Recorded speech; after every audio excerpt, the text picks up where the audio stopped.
नमस्कार, मी रवि कुमार. जवाब तो आपको देना होगा बोल सरकार या सदरात 85 आवाजच्या खास एपिसोड मध्ये आपलं स्वागत. कशा आहात आपण? मजेत ना? मजेत राहा, हिट राहा, फिट राहा आणि हो, आरोग्याची काळजी घ्या. चला तर मग विषयाकडे वळूया. आजचा विषय आहे राजकारणातील एखादा सिक्वेन्स हा अख्ख्या राजकारणाला कलाटणी देणारा ठरवू शकतो. एकनाथ शिंदे आणि भाजपनं सोबत येऊन जो नवीन युतीचा पायंडा मांडलाय तो कधी त्यांच्याच अंगलटील याचा भरवसा नाहीये. आज अजित पवार गेल्याने एकनाथ शिंदे मोकळे झालेत की खऱ्या अर्थानं चक्रव्यूहात अडकलेत हे समजून घेणंही तितकंच गरजेचं आहे. एकनाथ शिंदे आणि अजित पवारांचे खटके उडत होते. एकनाथ शिंदे अजित पवारांचा पक्ष युतीमध्ये आल्यामुळे अस्वस्थ होता, पण आता त्याही पेक्षा अस्वस्थ झाला. लक्षात घ्या, जर यथाकदाचित तो निर्णय जर झाला तर शिंदेचा खेळ होतोय.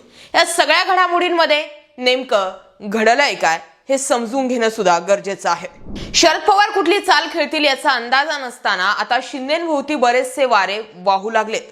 अजित पवार महायुतीमध्ये आल्यानंतर एकनाथ शिंदे आणि त्यांचे आमदार सर्वाधिक अस्वस्थ झाल्याचं चित्र राज्यानं पाहिलं होतं. अजित पवार यांच्या राजकारणाला कंटाळूनच एकनाथ शिंदे आणि त्यांचे आमदार महाविकास आघाडीच्या सरकारमधून बाहेर पडल्यानं आता पुन्हा तेच अजित पवार महायुतीत आल्यानं शिंदे गटात सर्वाधिक नाराजी पसरली होती. महायुतीत आल्यावरही नाही म्हटलं तरी शिंदे आणि अजित पवार यांच्या दोघांकडे उपमुख्यमंत्रीपद आल्यामुळे एक प्रकारे शीतयुद्ध सुरू होतं. फडणवीस यांनी एकनाथ शिंदेंचं राजकीय दबावतंत्र कमी करण्यासाठी अजित पवारांना सोबत घेतल्याच्या चर्चा रंगत होत्या. लाडकी बहीण योजनेचं श्रेय घेण्यातही शिंदे आणि अजित पवार यांच्या कुरघुडी बघायला मिळाल्या. एकनाथ शिंदे मुख्यमंत्री असताना लाडकी बहीण योजना सुरू झाल्यानं त्याचं श्रेय शिंदे गट लाटू पाहत होता. तर दुसरीकडे लाडकी बहीण योजना राबवण्यासाठी आपण अर्थ खात्याच्या माध्यमातून निधीची तरतूद करतो, म्हणून अजित पवार अर्थमंत्री या नात्यानं लाडकी बहीण योजनेची जबाबदारी घेऊ पाहत होते. अर्थात या महायुतीत असताना या दोन्ही नेत्यांनी प्रत्यक्ष आरोप केले नसले तरी नगर परिषदा, नगरपंचायती आणि महानगरपालिका निवडणुकीत अप्रत्यक्षरित्या आरोप प्रत्यारोप झालेच होते. आता अजित पवार यांच्या निधनानंतर महायुतीत एकनाथ शिंदे यांचा राजकीय वाटा मोठा झाला. राष्ट्रवादीने अजित पवारांच्या रिक्त जागी सुनेत्रा पवार यांची तात्पुरती सोय केली असली तरी अनेक राजकीय विश्लेषकांच्या म्हणण्यानुसार अजित पवारांच्या जाण्यानं निर्माण झालेली राजकीय पोकळी ही न भरून निघणारी. त्यांच्या जाण्यामुळे केवळ त्यांच्याच पक्षाच्याच नाही तर महायुतीच्या राजकारणावर देखील दीर्घकाली परिणाम होणार आहे. अजित पवार हे महायुती सोबतच एकंदर महाराष्ट्राच्या राजकारणात एक महत्त्वाचं बॅलन्सिंग फॅक्टर होते. त्यांच्या निधनानंतर भाजपला आता पूर्णपणे एकनाथ शिंदे यांच्या शिवसेनेवर अवलंबून राहावं लागणार आहे. पहिले एकनाथ शिंदेसोबतच महायुतीला अजित पवार यांच्या रूपाने भक्कम टेकू होता, परंतु आता अजित पवारांच्या रूपाने भाजपकडे असलेला पर्याय आता कमी झाला. त्यामुळे भविष्यातील अनेक राजकीय तडजोडींच्या वेळी एकनाथ शिंदे आपली भूमिका अधिक आक्रमकपणे मांडू शकतात असं राजकीय वर्तुळात बोललं जातंय. याचं उदाहरणच द्यायचं झाल्यास नुकत्याच झालेल्या मुंबई महानगरपालिका निवडणुकीत शिंदेंनी आपल्या नगरसेवकांना हॉटेलमध्ये हलवून भाजपला सत्तेच्या बरोबरीचा वाटा देण्यासाठी दबावतंत्राचा वापर केला. बाळासाहेब ठाकरे यांच्या जन्मशताब्दी वर्षाचं कारण पुढे करून शिंदे गटाकडून पहिले 2.5 वर्षांसाठी मुंबईच्या महापौर पदाची देखील मागणी करण्यात येत होती, परंतु भाजपने हे दबावतंत्र झुगारून लावत शिंदे गटाला गुडघ्यावर आणलं. लाडकी बहीण योजनेवरून शिंदे आणि फडणवीस यांच्या श्रेयवादाची लढाई आधीच सुरू आहे. अजित पवारांच्या अनुपस्थितीत शिंदे या योजनांचा पूर्ण ताबा घेण्याचा प्रयत्न करतील. प्रचारांच्या अनेक भाषणांमध्ये शिंदे स्वतःला लाडका भाऊ म्हणून प्रोजेक्ट करत आहेत, तर दुसरीकडे मुख्यमंत्री फडणवीस आणि त्यांच्या पक्षाच्या आमदार चित्रा वाघ त्यांना देवाभाऊ म्हणून लोकांसमोर आणताना दिसत आहे. आता ही झाली नाण्याची एक बाजू. दुसरी बाजू समजून घ्यायची. हे ठरतंय असं की जर अजित पवारांचा पक्ष कमकुवत झाला तर एकनाथ शिंदे हे फ्रंट घेतील आणि अजित पवारांच्या अखत्यारीत येणाऱ्या खात्यांवरती कंट्रोल मिळवतील. पण जर याच्या उलट जर घडलं तर मग शिंदेंचा खेळ संपतो.